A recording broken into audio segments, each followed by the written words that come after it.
Good afternoon, everyone. We will just wait for a couple of minutes and then we can begin. People are joining in.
Let's give it another minute and then we can begin.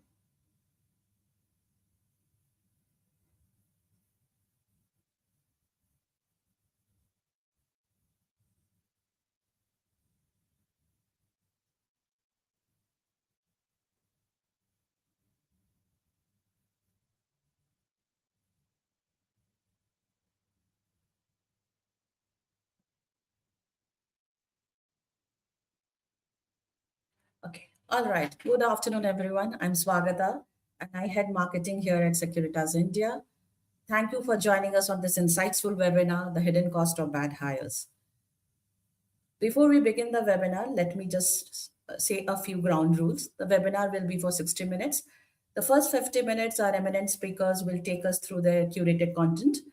And the last 10 minutes will be where our speakers would answer any questions or queries that you may have. You can put in your queries or questions in the chat button that is on the top right corner or on the Q&A button in the vertical panel. Okay, without wasting much time, let's straight away dive down into our webinar today. The hidden cost of bad hires. So with me, I have today Rohit from Securitas and Harsha from Keka. I would request both Rohit and Harsha to introduce themselves respectively. Yeah, Rohit. Hi, good evening, everyone. Good evening, Harsha and Swagata. Thank you for having me here. Just as a quick introduction, I'm Rohit. I'm representing Securitas over here as a Vice President for the background verification vertical, which we handle verifications globally, including other risk mitigation services, which include investigations, due diligence, and some of the other similar services. Over to you, Harsha. Thank you. Happy to be, here with all of you. I'm Harsha, and I head the digital transformation function at Keka. I ensure that whatever is the vision of the HRs, it is implemented through the technology. So that's primarily my role. Happy to Thank be you. here. Happy to share some insights and also, hear from all of you guys. Thank you, Rohit and Harsha. So before we deep dive into detail about the webinar, a brief overview about our respective organization. Securitas India is a platinum level NSR impaneled company. We are in this business from the last 25 years. We serve across 180 countries and 44 markets. We have serviced more than 1,500 plus clients and done 25 million plus checks.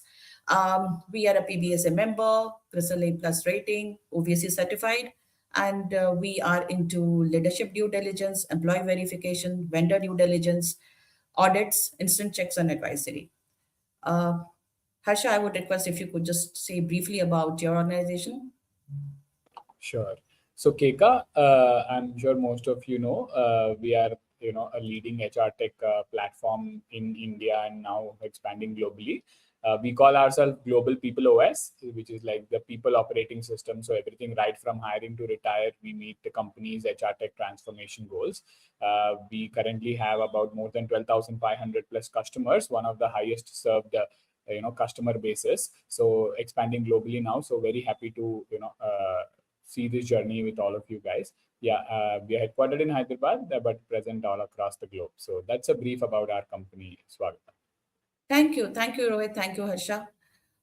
Before we deep dive into the webinar, there's a small poll that is coming on screen. I would request each one of you to exercise your option to understand what is the biggest pain point that you are seeing currently in hiring.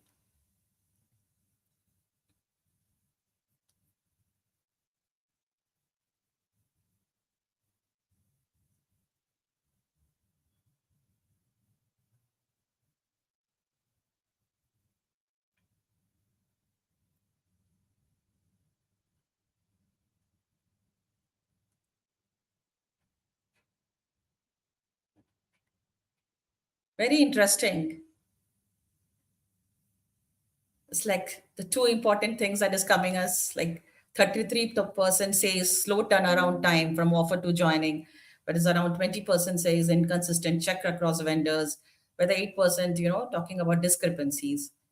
And the largest pain point I see is the data scattered across disconnected systems.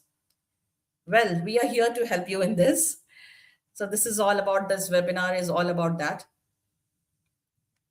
So what are the current challenges that we are seeing in hiring? So if I can take the input from Rohit and Harsha on this. Yeah, sure. Swagata, I think in terms of the onboarding, I think what everyone is now expecting with the age of AI, everything to happen with the speed of AI, and which includes, the hiring as well as the onboarding and a lot of those functionalities which were taking a couple of days at stretch, people would now expecting it to happen as a age of arts. And I think the other thing that's there is also with the advent of technology, so is the challenges with relate to data and data security and data protection increasing, right? And people would want not to have multiple platform, but rather to have one single platform, right? So from that perspective as well, these are some of the challenges that we're seeing. And I think one of the last but most important challenge that I see a lot of HR when I speak to them is the candidate experience, right? A lot of time a candidate is just moving away, if they are not getting the right experience now, which goes both of coming on board into the system and also that entire experience of while they are waiting in that anxiety of their offer letter or their joining letter or the date of the joining, right? So that period, how the candidate is being handled and tackled and managed is something, which I feel most of the HR are now talking and conversing about as well, right? Over to you, Agree. Harsha. Yeah, Harsha. Thanks for the inputs, Rohit. I definitely agree with Rohit here. I think hiring is the most important activity in an AI native era, right? Where every day new and new just products get built, companies get built. What will differentiate that? How can your company become a great company? That will be only decided by the quality of the hiring you do, right? And in such an important process, if you do not have if you are not making database decisions, if you are not ensuring that you build the right processes around hiring, then you are bound to fail. And that's where I think going back by the poll also on the disconnected systems, that's also one big reason. So hiring is the most important priority for any company in the next maybe 5 to 10 years. In such a manner, it's very important to have the right set of processes, tools, and connected systems. I think that's where is the entire key to be unlocked to ensure that the hiring is very effective. Yeah, true, true. So, why do you think that disparate systems don't work? I mean, systems can be separate and yet work, but why do you think it doesn't work? And what are the biggest pitfalls that we see? So, if I could have your viewpoints, Harsha and Rohit, on this. Harsha, why don't you go first this time? I think this is more Sure, related. sure. So, see,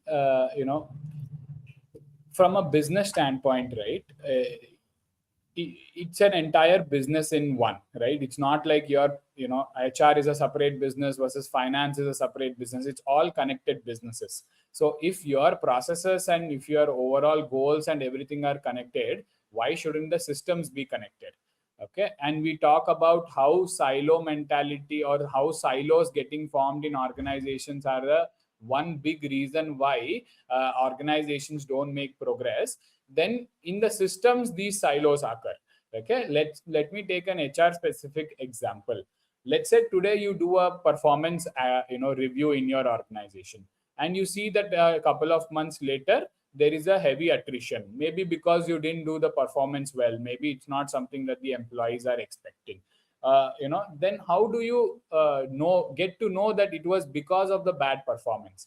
Because if your performance system is in a separate tool versus your attrition core HR is in a separate versus hiring in a separate tool, you will never unlock the key business insights that you require. So in an AI native era, I think disintegrated or disparate systems are definitely not the answer.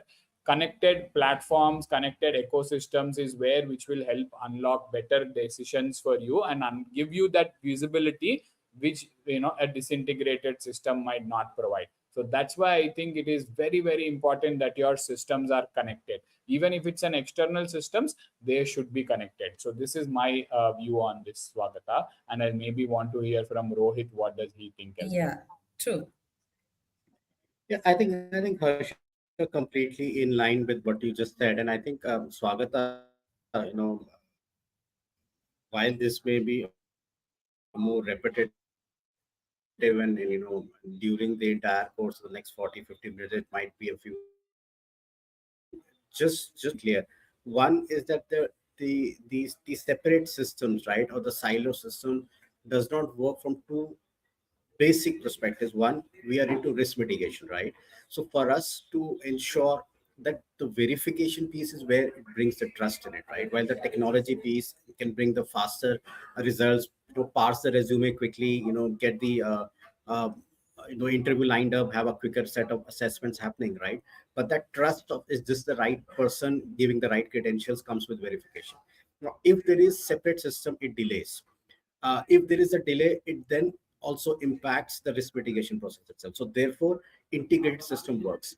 And I think one more dimension that is now getting added to it, Swagata, is with the advent or the expectation of the DPDPA, right? In India, it becomes that much more important to keep the data secure, and especially when it is transiting between the two Yeah, systems, right? And therefore, if there are two silo systems, it's not going to work. If it is one integrated system, it works from that perspective. So the compliance part of it is catching up. And so you would know that as a global company, right, when we were doing the similar verification and similar things in other geographies, it was already there, right? The GDPR and some of those were already there, right? now this plays a very, very important aspect for us in this part of the industry, and where the focus is now coming back to it. True. Now that we're talking about verification, I have an interesting poll coming up on screen. Here it goes. So let's see, when do BGV red flags typically surface in your organization? Is it before an offer is made, between offer and joining, after the candidate has joined, or we don't have visibility into this? Interesting statistics. So 50% says somewhere between offer and joining. Somewhere it is also, 25% says between before an offer is made, and we have another 14% who says that after the candidate has joined. And it's surprising to know that some people also say that they don't have visibility into this. So that brings us to the next question. How one integrated system can help you solve most of this that we're talking about? Rohit, if you can bring in the BGV lens here, how we can help you in avoiding that time lag that is happening between the candidates, from joining and onboarding, the BGV lens here from that perspective. Absolutely, Swagata. And I think just before I answer your specific question, your poll was very interesting. And I think one of the antidote that I can add to this from the global perspective of, having the experience of working in multiple geographies, most of the Western geographies, if I may say so, have a pre-employment screening as a mandate, right? So which basically means the HR and the candidate, it's important for both, they get to know about if there is any red flag or discrepancy before they get to join, right? So most of the advanced HR systems go on pre-employment screening, before the person is employed, and therefore the risk is mitigated thereby at that point of time itself, right? Now coming back to your question, in terms of the background verification and this entire integration, I think the first thing is that, when we do background verification, what we need, Swagata, is the document, is the consent, and some of those things which make it important for us, right? And therefore, how we do it is that, if we have an integrated system, right, the candidate experience, which I just mentioned initially, which is the most important thing these days for the HR, the candidate does not have to go to multiple systems and enter, right? And therefore, it becomes easier for them to come into one system, put all the documents and information, it cascades to us, a screening company, we can proceed the verification, and once, as we are verifying, we are able to pass on the results back to the system, and it creates a visibility for the HR. Like your poll said that, they don't have the visibility, but then it starts creating what we are referring to as a real time visibility, right? And what it also does is that it becomes a single platform, makes it easier for the HR folks to be able to come together and do that. So while the application does one part of it, the verification is doing their part of it to just checking on the credibility of who the individual is, right? The data can only get parsed, and the data can only give you a certain facts about employment. For example, that I was working from this period to this period, right? How was I working? How was I as an employee? How was my separation, right? That's where the verification part comes in, and that's where the human angle comes in when there is a discrepancy, and how to handle that. And I think we will talk more about it as we Yeah, proceed, and so I'm sure there will be some more questions around that as well. But I'll hand this one to Harsha. yeah, Harsha. Right. So any Thank- new points for this part where you think that how one integrated system is definitely going to solve that issue, having a seamless onboarding experience? Yeah, fair. Again, Rohit hit it right on the head that, imagine if you are through, you can do all of this by staying on a single screen, right? Let's say you use any particular ATS, right? And then you create jobs, then you source for your candidates, screen for them, do offer generation and all. And then let's say BGV is also a very critical step on it. Then imagine, you stay on the same screen on your ATS, right? And then you send the candidate information to your BGV, vendor automatically. They do the necessary activities. They come back with, the details onto hitting on the same screen through advanced APIs, right? Then you are on the same screen. You know that, okay, you are triggering the BGV for a particular candidate or an employee. Those documents and all the details are going to the vendor. They are verifying, and then they are sending you the result as well. Like if you need, let's say, if there is an insufficiency of the data, you can request for the candidate onto the same candidate experience portal. Otherwise, imagine you asking the candidates to first upload his documents on an ATS and then later separately to your BGV vendor. It's a very bad experience for the candidate. So imagine if you doing all of these on a single screen, and I know that at least Keka and Securitas are deeply connected so that they can do it through a single screen. Imagine the amount of time to hire, and cost to hire are reduced by this just specific integration. So I think that's the whole benefit of one single integrated systems, and it definitely matches what Rohit was just trying to say. So I think that's the value add: a seamless experience for the HR or the recruiter, and also a seamless experience for the candidate. That's what it can deliver. True, true. I totally agree. In today's connected world, having a seamless experience is very, very important Yeah, in every aspect and everything that we do. absolutely. So we're talking about AI being a buzzword. Everywhere we go, we are seeing AI being used extensively. But how much of it is just a buzzword and how much of it is actually being used? So let me take my audience view on this. I have a quick poll coming up. Where do you see the most value in AI for hiring verification right now? Faster document and identity checks, predictive risk, attrition flagging, automatic routine HR queries, or still evaluating not using AI at yet?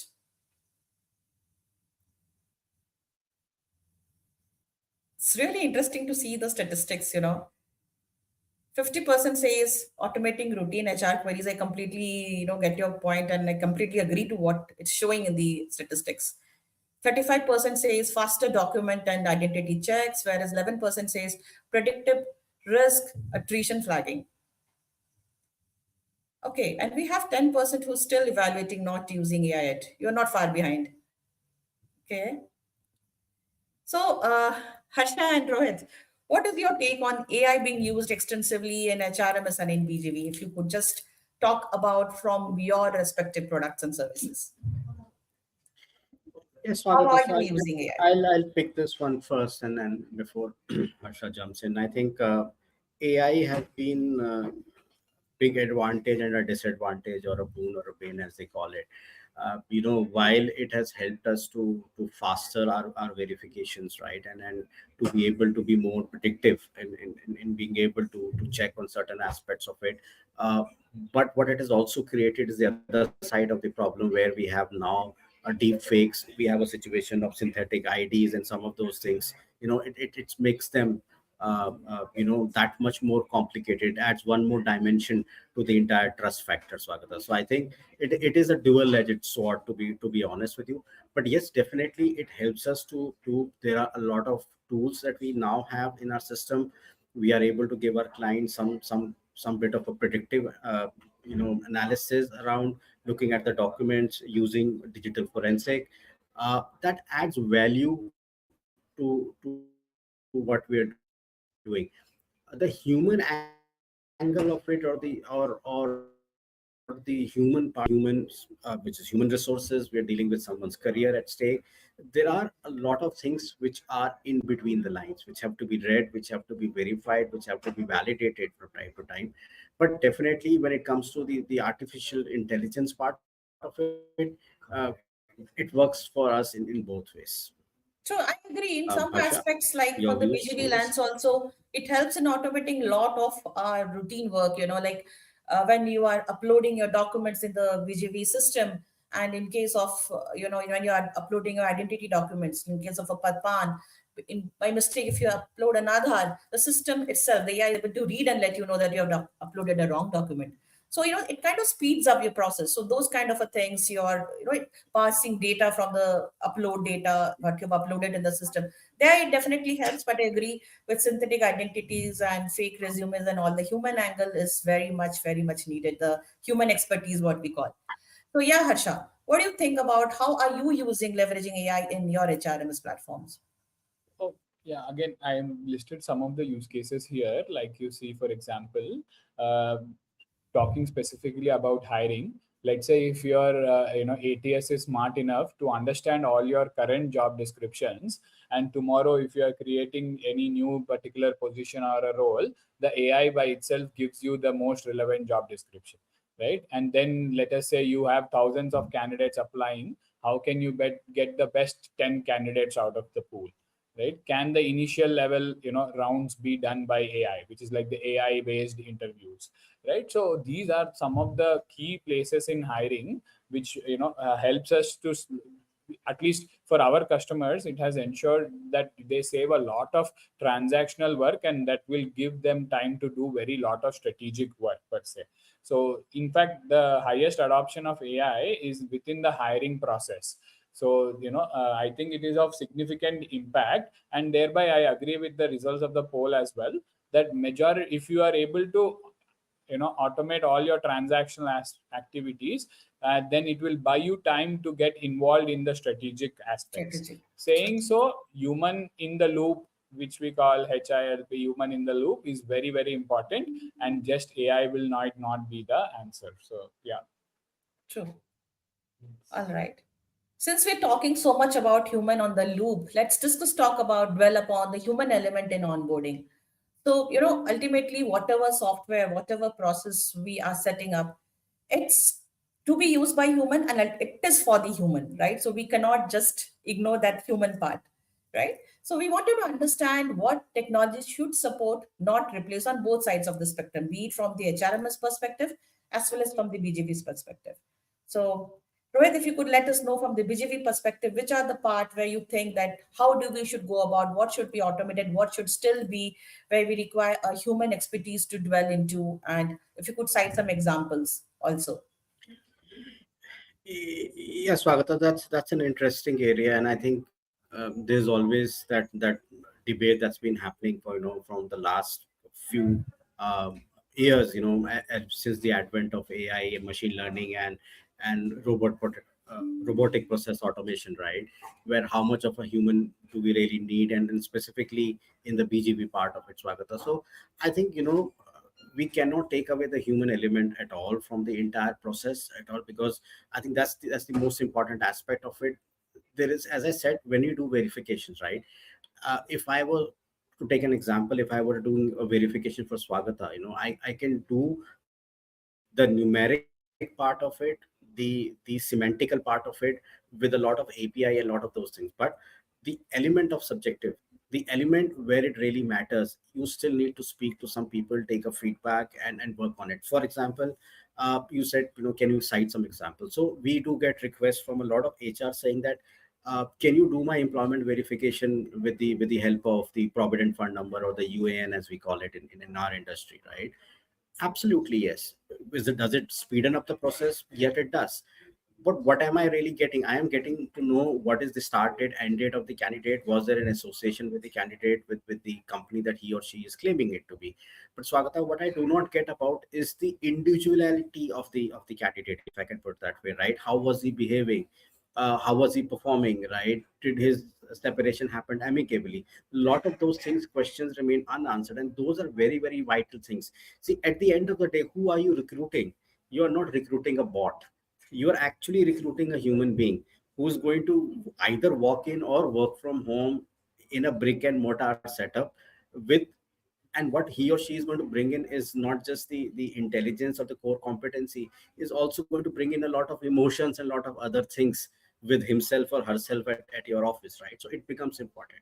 The other thing that becomes important, Swagata, for us, that there are a lot of borderline cases. There are a lot of situations where it really needs someone to have a finer eye to it, right? And globally, the Fair Credit Reporting Act, the FCRA, right? So, something that we follow tooth and nail, is the fact that very clearly says that any time and any kind of discrepancy, you should give the candidate a fair chance, right? So the candidate should be given a fair chance, right? So the earlier you identify the discrepancy, you tell the candidate, if they would have something more to add to it. And we've seen a lot of time, there could be a possibility of a document that was not provided to us. After a discrepancy, a document is provided to us, and it does turn out to be valid. And once the HR or a university has seen that document, they do come back and make a different approach to how they were responding to the verification. So, and if it was only technology piece, it's not about identifying discrepancies and reducing the number of people, right? It is about getting and making sure that the discrepancies are identified, people are given a fair chance, and we get the right people on board for our clients, right? And I think that's the most important element of it. True, agree. Harsha, anything from your perspective? Yeah, maybe I'll take a couple of minutes. I'll tell Yeah. a story. Okay, and this interestingly, IBM did. So what IBM did, IBM, said basically had prepared three teams. Okay, team one, team two, team three. Okay, and all of their key task to do was hire for X number of positions, same positions across the three teams. The same team members were given. What was the only difference? For the first team, okay, they had no access to tools. Okay, so they had to manually reach out to candidates and hire through that.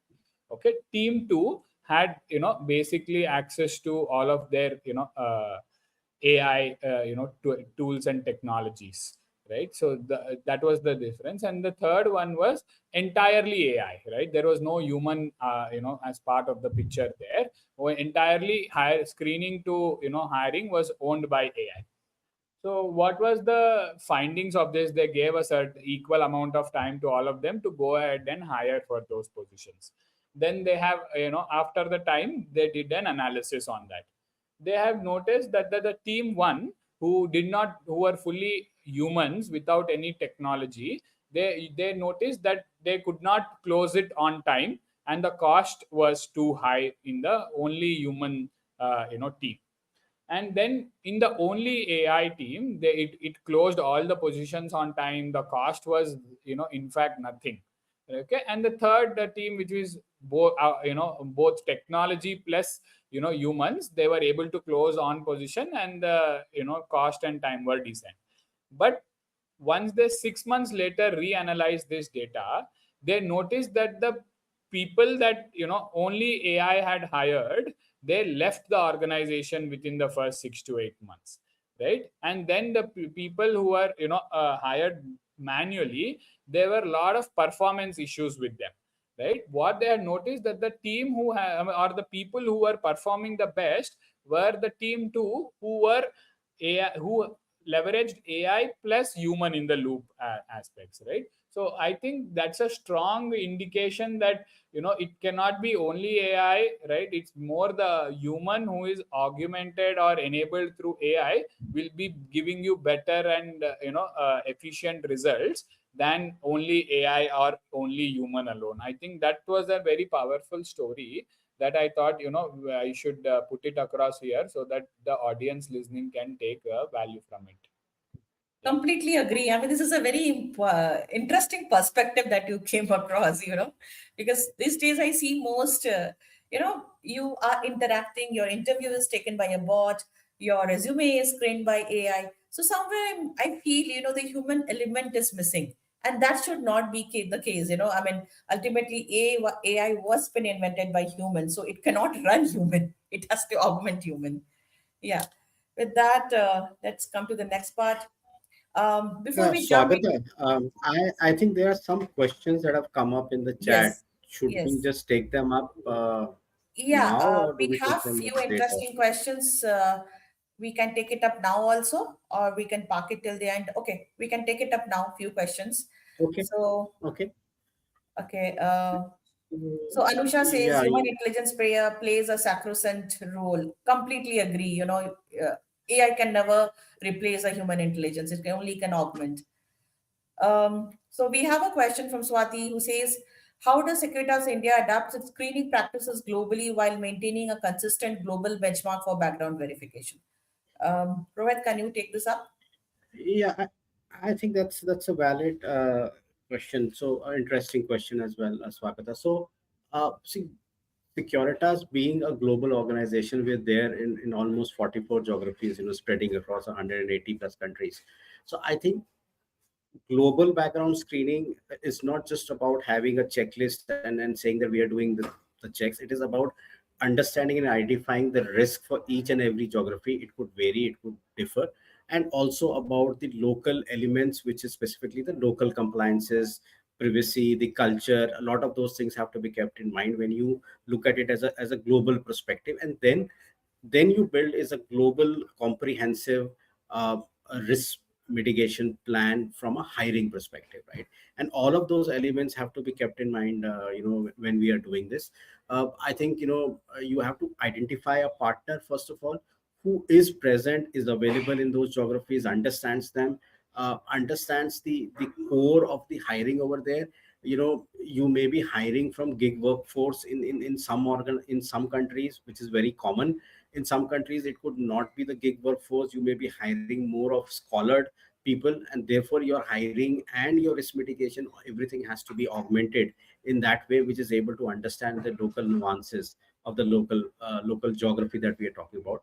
And and there an important partner plays a role, which can give you a single window clearance, right? And that's the most important thing these days, Swagata.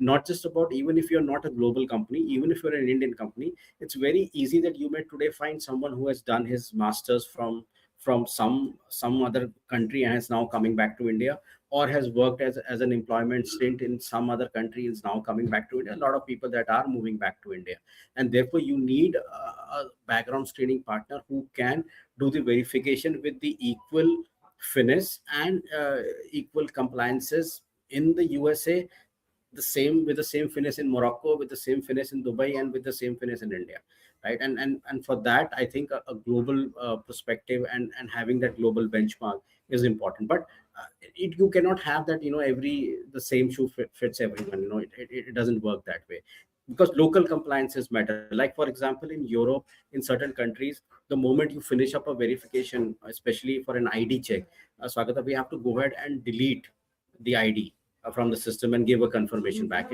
It's not that the candidate would want it. It is something by law that we have to do it, right? So every country has its own nuances, and we have to keep that in mind. Specifically when we're doing, a lot of countries are yellow ribbon countries where we cannot do criminal verification, even if someone is asking for it, right? And therefore we have to keep those nuances in mind. I hope I Yeah. was able to answer what Swati Yes, was I trying to. hope so. Um, Harsha, I have a question for you. This is Anusha was raised it. How do you manage proxies in online interviews? These days, mostly everyone is using tools and AI to answer the interview questions. How do you select them? Yeah, I think it's an interesting question.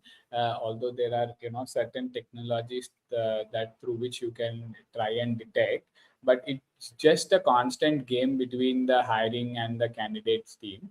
The more better, technology that the, hiring team uses to identify all of these, the candidates bring one technology more than top of it and counter what is available. I think that's what is going on in this, AI, proxy games. So that's why I said, right? I think if the initial rounds are something that are done by AI, right? And let's say if there is a slip and there are candidates who are, proxies, that's where important is the in the later rounds you should have human in the loop, right? Something like culture fit assessment, something like, how are they dealing with pressure, and also if humans are able to evaluate the candidates after an initial AI round, I think that's the best judge of, whether it's actually a proxy, whether it's actually a, a human with in-depth knowledge. So always have a combination of, initial rounds only primarily being dealt with AI, and then had human in the loop. But meanwhile, there are certain AI technologies through which you can do these fraud detections better. Thank you, Harsha. So, Agatha, I just have one more point to add. I think Anusha's question, I think, is directed more towards both Harsha and myself. I think she wants to understand the tools from a trust perspective as well. So Anusha, if I've got it right, see, there are a lot of liveliness tools that are available where you can do the liveliness check, right? I know that would happen right at the time of the interview process, or it could happen at the time of onboarding. A lot of clients do reach out to us in these days, and liveliness check is becoming a very normal part of the ID check, right?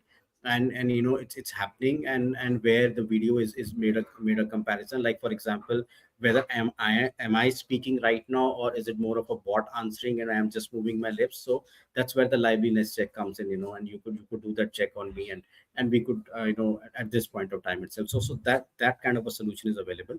A lot of clients are also anticipating and expecting identity access management, IAM. So IAM level 2, level 3 is something which is there on a cyber security perspective, Swagata, where the client is saying if you are going to handle sensitive data, right? If you're working on a government project, and that government project has been outsourced to an ITS company for a certain country, then they would want an IAM level 2 or IAM level 3. So IAM, identity access management level 2, would mean that you would do at least two IDs checks at any point of time, and you will ensure that the time of the onboarding, you're also able to do a biometric kind of a check, right? So that biometric would also be in terms of a video interaction, and video interface kind of a check. Something similarly which we do when we open a bank account.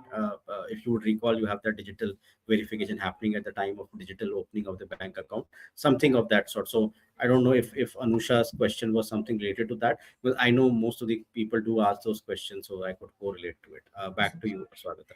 Yeah, we will take up the remaining questions after we are done with it. Otherwise, we will not be able to complete what we have curated for our audience. So now that we're talking about data security, data fiduciary, let's dwell upon the DPDP Act, which is the need of the hour, and it's a mandate that all of us has to follow in India. So what are your viewpoints, Rohit? How are you ensuring that we are DPDPA compliant? How are you ensuring, the consent, the privacy part, and the storage part? Both from a BGV perspective and Harsha, I would like to know from an HRMS perspective, how are you adhering to the DPTP thing? Over to you, Rohit. I think Swagata, from our perspective, as a global organization, we were already sensitive, and our people that are working in this process are already sensitive to handle PII information, which is personal identifiable information, right? And for that reason, even when we never really wanted to have that, we already have the PIMS certification in place, which is personal information management system. Even before it came to India, right? We got ourselves certified for it, to just to give the confidence and the trust back to our customers that we know how to handle PII information. I think the important aspect is to bring that sensitivity first as part of the training, as a culture within the organization, that you are handling someone's personal information, and therefore it has to be handled with care and with a lot of sensitivity to it. I think from a control perspective, the SOC 2, Type 2, the ISO 27001, and some of those are the control part of it, right? Which basically brings in the, if I may say that, it creates those borders which we should not cross, right? From that perspective, and then comes the technology part of it, right? Where we have to make sure that the last mile who is receiving the data from our sites is also into the same platform and is protected and is taken care of, ensuring that the data retention is happening and handled carefully, ensuring that the consent is kept, and ensuring that the consent is done only for the purpose where it is intended for, and the data is not being used for any other purpose. So your self integrity, right, of the organization becomes a very, very important and vital part of it. Any country may continue to make laws and rules. It is for us to implement them, right, and to then follow through them. And I think that's where it is the most important part of it. I think we have to understand the leaking bucket. A lot of leaking bucket happens when the data is transitioned from one organization to the other, right?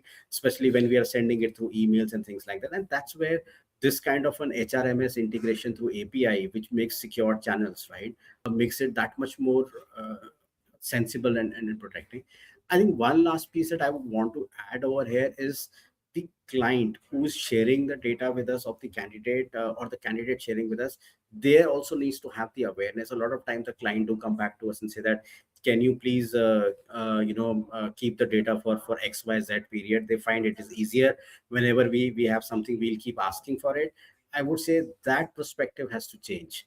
You have to say that, okay, you only keep data for the purpose it is intended for the time period it was that purpose is resolved. So if my purpose is to do Swagata's background verification, once I have done that, the report has been submitted, Swagata has decided, Swagata has joined, that's when I should part away with the information and data and should not be keeping it. And the client should ensure that, any screening partner that they are working with, it's not just about Securitas, as said Swagata, as a best practice, they should go back and say, please ensure that you deleted or you removed that data from your systems completely. And I think that's the most important and the vital part to get this implemented, these, and to ensure that the consent is taken properly, as much as possible, the consent is taken properly and you're using the technology in the right way.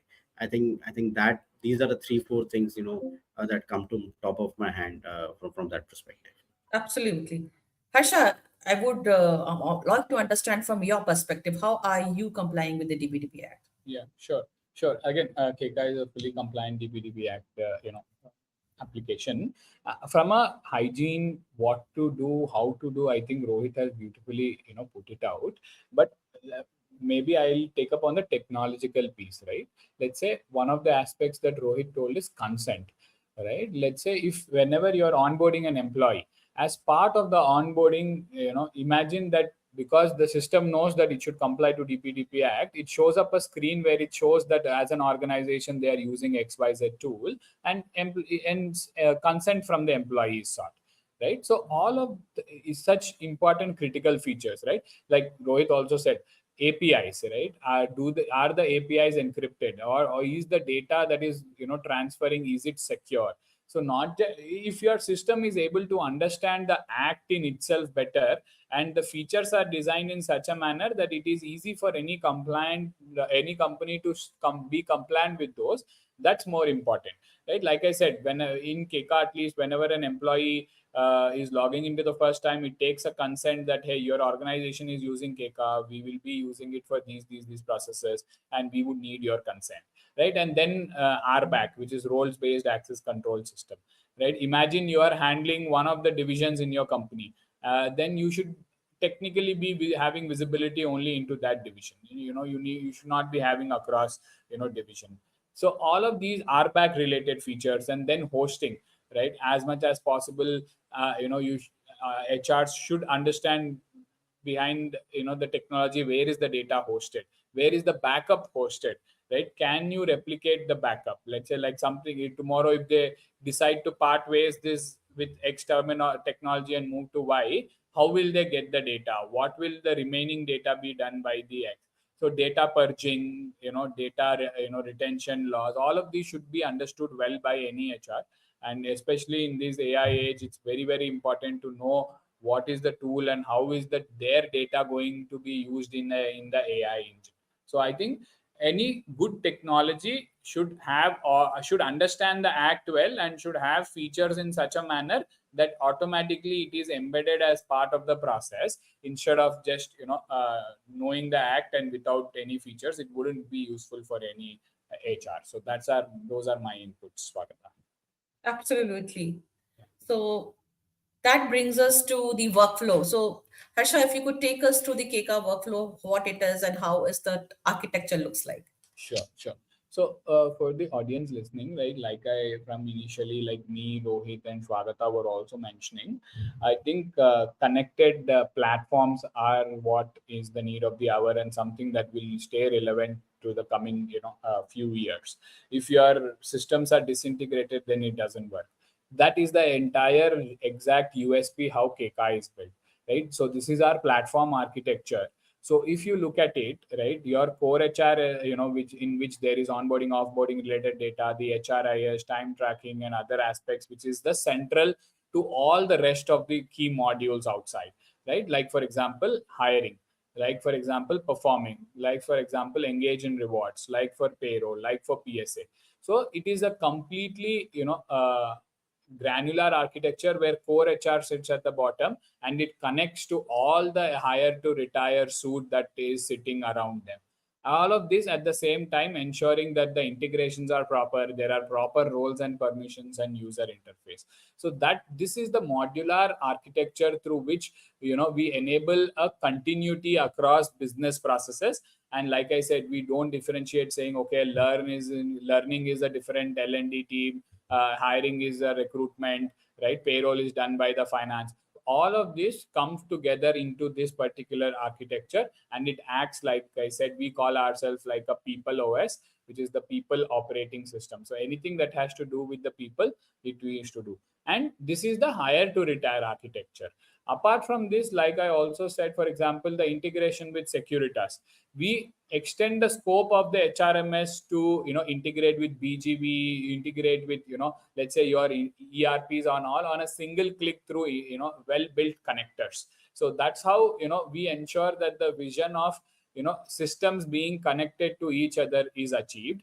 At least for the HR piece, hire to retiring, we take care of through this architecture, and other modules within the HR technologies like the BGV, like the ERPs of the world, we connect with a single click. So this is the architecture through which we uh, achieve our vision of disintegrated systems. Thank you. Thank you. Yeah.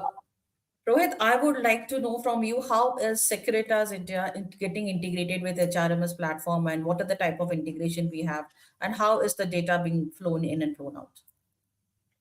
The Yeah, modern side we have. yeah, sure, Sagat. I think that's a long technical question, but to summarize it very quickly, for us the journey begins. The client would mention to us that which HRMS platform that they are working with, right? If they have a, if they do ask us what would be our preference, we might say Keka is our preference because we've already integrated with them and this integration has been smooth and things like that. But having said that, for us the journey begins where the client says that this is what it is. It could be a push and a pull factor. It totally depends upon whether they would want the candidate to again come to our system and fill up the entire application form journey, or they would just want us to pull the application form that the candidate would have filled up at the HRMS level, and start the journey for verification from here. And then would they just want the final result to get pushed back to the HRMS platform, or would have all the sub component results, for each check type like education, employment, as they are getting completed, to pass on that. A lot of clients, Swagata, also go ahead and have a customized solution created with the HRMS partner, right? Where they have a specifically background verification module where we go and sit in more comfortably, where, for example, insufficiency management, right? So if the candidate has not given me a document, right, where does the candidate get the trigger of that insufficiency from, right? Would they get it from my system? Would they get it from an HRMS system? Or would the HRMS system also become an interactive system as a third window of interacting with the candidate, after he or she has submitted the application form? So it totally depends on that. The usual journey takes around not more than 2 weeks for us to integrate with both the HR team defining the scope to us, and then the IT of both client side sitting, together. Once, if the scope is very simple, straightforward, it's a very simple, less than a 2 week kind of a journey, maybe a 2 or 3 teams meeting. APIs are generally very simple to integrate. Even if they are encrypted, we integrate them together, and the process starts. So I don't see that as the difficult part. I think the difficult part is where they have to identify the scope. And if they have already done that with the HRMS platform, then for us to just go and sit there, and peacefully start, navigating and interacting and start delivering. For us, it's a plug and play kind of a thing, to be really honest with you, right? And uh, from a global perspective, Swagata, we are almost integrated with somewhere about close to about 13 odd, HRMS platforms across, including the larger ones and including the ones that are upcoming in the market, right? The spread across almost about 13 HRMS platforms that they are using, I think Rohit is facing a little and network can patch. get integrated Yeah. with whichever one they would want. Yes. Now that we're talking so much about HRMS and BGV integration, I have an important question coming up on your screen. Let's see. Would an integrated HRMS and a BG workflow change how your team hires? Let's see how the vote goes. 60% says yes, this solves a real problem for us. 16% says possibly they need to see it in action because I guess the systems are still working in silos. It's interesting to see 8% has stated that we are already integrated. I mean, it's good, your job is done. And of course, we have people who says 6% says not a priority right now. But yes, 56%, says that this solves a real problem for us. So that brings us like how does, when two systems integrate, how does you help you in the compliance and the security? So yeah, Harsha, if I could have your viewpoints. Like I said, uh, integrated systems definitely help you achieve not just experience problems, but also helps you solve key critical business metrics like time to hire, like cost to hire, then retention ratio. So it has a direct impact on all the key business metrics that you are tracking. I think that's one definitely useful way. And of course there are other experience related and then hygiene related, right? Instead of having multiple source of truths, having one HRMS can continue to be the source of truth with all the respective value added services like the BGV and all come and use the data as per you, what is the outcome you want to achieve, they deliver and they move back. So I think that's where we are looking at. One is better experience, right? And then key impact on your business metrics, and then your overall hygiene factors. I think these are the three big ways where I see integrations, help. Yeah, Rohit, anything to add on to this? No, I think uh, I hope my voice is better now, because I did a comment which says that my voice became choppy in the last portion of the answer. But having said that, I think Swagata, largely Harsha has covered most of this, right? And for us, the compliance is an important parameter of it entire, and DPA knocking on us becomes that much more important. And the entire integration is something which we would prefer and would like, because it makes it easier for us to handle, manage the data, the consent part of it, someone withdrawing the consent, someone adding the consent. A lot of that would make it easier for us as well. So yes, absolutely. One access control, a single sign of option SSO, as they say, it really adds on to the security layer that we can bring in, right? So I think that's more or less from my side. I think there are some questions if you want to Yeah, pick we that have up. few questions. Let's take one by one. Okay. Uh, okay. We have a question from Ashish who says, what specific checks do you typically conduct around education plus prior employment, and how far back into candidate's career do you generally verify? Okay, Yes, I sir. think I'll have to pick that one up. So, Ashish, it's a good question. So, usually, other than the employment and education, it is mostly the identity check. There could be checks around criminal verification. Looking at the litigation part of it. Some client would also want to understand the financial integrities, therefore the credit check, and the global compliances, and some of those sanctions and regulatory checks are some of the routine things that we see across.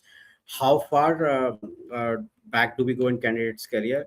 uh, Completely and totally depends upon the role and the profile that you're hiring for. So therefore, you really need to have a proper background verification policy in the organization, which may say at the entry fresher level we are going to do a certain set of checks, but as we proceed further deep down, the number of checks and the duration of those checks is going to increase. So I think that's important. So for example, you're hiring a CEO, uh, everyone may go through a uniform checks as such, but the CEO would require some kind of a detailed due diligence. That's where the leadership due diligence part of it comes in. You can't just have the same barometer for everyone. For example, the hiring cost, right? So if I look at the SHRM study globally, Swagata, the hiring cost for an entry level is somewhere around $1,200, right? But someone at a senior level is as close to almost like $12,000, right? So that's the kind of difference that we are talking about over here, right? And then these positions of trust are different. So Ashish, to sum it up, usually in India we see that people who are at the middle management level, they want us to go back up to 7 years. So they prefer 7 years of employment to be done, at least one previous last completed education to be done. They would definitely want a criminal check to be done both on current and permanent address. and definitely some compliances and an ID check to be done. So some of these are basics. If you would have a specific question, you can always write to us, in case you are representing a particular industry. I may not know it right now, but I may then be able to answer it more specifically to that and give you a comparison on it as well. He also asked salary history checks are restricted in the US and part of Europe. In past, compensation typically verified as a part of background checks in India in case a candidate has declined to provide it. Yeah. So Ashish, a pertinent question that keeps coming up. Yes, most of the Western geographies do not really insist on a salary check, and it is not even part of the key component that is even verified over there. But in India, we do still insist on knowing the last salary drawn for some for a reason better known. But having said that, if the candidate has refused, uh, there are ways and means to get that information through HR or to some of the other financial checks that can be brought in, and we can do that. But I think, with the advent of DPDPA coming in and the consent going to play a very, very important and a big role, a lot of this information, this which is getting disseminated right now to us by some of the other, from the sources, is not going to come that easily or handy for us, right? So a lot of those things will change, and therefore I completely see a 360-degree change in the way Swagata verifications are happening today and what will happen 24 months down the line, 24 to 36 months down the line. I can clearly see, the changes happening. The compliance is going to overtake, a lot of these areas, which is easier, a lot of these API integrations, a lot of those, focus will come on how those API integrations happening. Are they happening with a, encrypted APIs or not, and things like that? A lot of those things will change, right? So We have if the another question candidate has coming in from declined to provide Ishwara. it, to summarize it, Ashish, yeah. So we have another question coming in from Ishwara about gig workforce. I learned that a significant proportion Okay. of gig workers didn't clear the BGV checks, which can potentially impact end user trust. From a BGV Yeah. perspective, how can you help your clients build an efficient BGV framework for a gig workers? So, Ishwara, for us, we have different checks that are there with a different approach and a different timeline. For the gig workforce, we understand it's a different kind of a workforce. It requires a different kind of a approach altogether. So these are instant checks which we can do in a quicker turnaround time with minimal information, which you can repeat, because the gig workforce, you don't know whether they're going to join today or tomorrow. We are doing it for one of the biggest delivery platforms, if I may put it that way. And we are doing checks which we are able to give them a result back within a day or couple of hours for some of the checks. And it's a different platform that we've built in, OCR, machine learning, AI. We're using everything on it, and we've integrated it beautifully with their HRMS platform, and to be able to do that. So we are able to bring that from that perspective. Okay. Uh, we have one last question from Kashish, who says that since good governance talks about role-based screenings, what is your recommendation of screening process for leadership hiring? Yeah, so Swagata, in line to what I would answered earlier, a comprehensive background verification policy or a risk mitigation policy on hiring should definitely have role-based hiring, role-based screening, right? And everything does not fit everyone. But having said that, an enhanced due diligence or a leadership due diligence is something which we recommend for positions of trust and for people who are hiring, being hired at a leadership position. And one interesting antidote to it is that, a lot of clients in India have started to look at it, and they are getting serious about it, right? But as a good because the word good governance is used globally as part of good governance, it is also done when the person is even promoted internally. So internally, when there is an internal job posting or a person is promoted, even if the person has been in the industry within the same company for good 20-25 years, they would still want certain checks to be done again. For example, financial integrity, conflict of interest, criminal verification, litigation checks, all of these become important because the person has been with you for 20 years. That does not mean that, outside the work hours, right, he or she may not have made mistakes, right? And when you're going to hand him over a leadership baton, then you have to make sure that that's taken care of, right? And these leadership checks would evolve around, whether it is about the financial director, cross directorship, if there are conflict of interest, politically exposed persons. PEP is something which most of our clients are asking for. They also want to know about immediate family members. So a lot of those things form part of the leadership due diligence, and something that should definitely be looked into and should be part of the strategy of every recruitment. One last question from Anusha. She says that given your experience in BGV, how do we ensure a team taking over a process is truly ready to handle exceptions, not just the documented standard cases? What do you use to validate actual readiness before going live? Yeah, so you know, as a process, what you need is to have an adjudication matrix, right? And that is what Anusha is trying to refer to over here. While it may have the standard verifications and the standard scenarios mentioned in that, Anusha, what you really need is it has to be become a live document which is evolving, right? It should not be a document that was created in 2010 when you started building up this policy and has remained the same way. Hiring, the way discrepancies are happening, the way discrepancies are to be tackled, all of that is changing, right? So there has to be a living document where you are spending time and discussing that with your background verification partner at least once in a quarter, to spend that 30 minutes to say that, okay, last time in the last 3 months we've had these two scenarios, this is how it was handled. Can we add it to the education matrix so that the next time we don't have to go through the same drill again and we are able to do it much more smoothly, right? uh, but what is important is that how do we investigate that? That's the most important part. So there could be a possible match found in a criminal verification, Anusha, where Rohit and Karnataka is matching, and therefore it's a possible match found. You really have to go that one step forward to be able to have a partner who has on ground presence. That's where the human element comes in. The human in the loop comes in over here, who's able to go down to that police station and say, we are not talking about the same Rohit over here. It's a different Rohit, happens to be the same name, but it is not the same individual. And that is where the true letter and spirit of the entire BGV program does come in, Anusha. But it's an evolving program. You'll have to look at it as risk mitigation rather than just one transaction of an HR. Right? It is actually risk mitigation, and we are talking about someone else's career. So we have to be that much more serious about it from that Sensitive. perspective as well. Interesting conversations. So, what are the closing thoughts, Rohit and Harsha?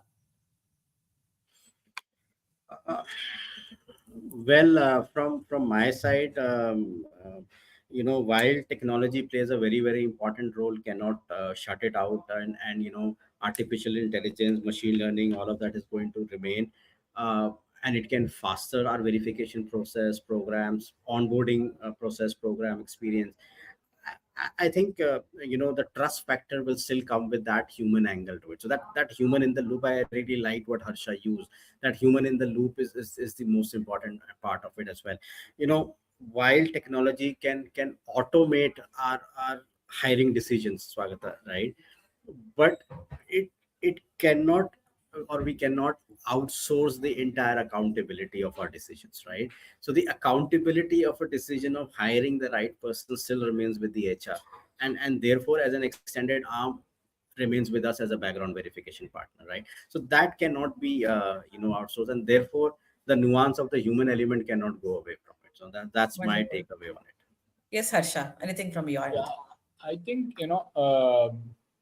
credit to both Keka and Securitas team also for selecting the right topic, because I was just looking at all the chats. I think so many relevant questions that actually there are problems that HRs are facing on a day-to-day basis around these areas. So I think the best part is how I enjoyed that all the problem statements or all the solutions that we were talking about hit rightly for all the audience listening. I think that is a wonderful thing for me that I will take forward from today. I think that's the best part for me for the entire duration of the session. Thank you. Thank you both. Thank you, audience, for joining us for this insightful session. We loved hosting you, and our contact details are up on your screen. We will be sharing all of the information onto your emails with the recorded version of the webinar as well as the slide deck. And alternatively, you could also write to us. Thank you once again. Thank you for having us.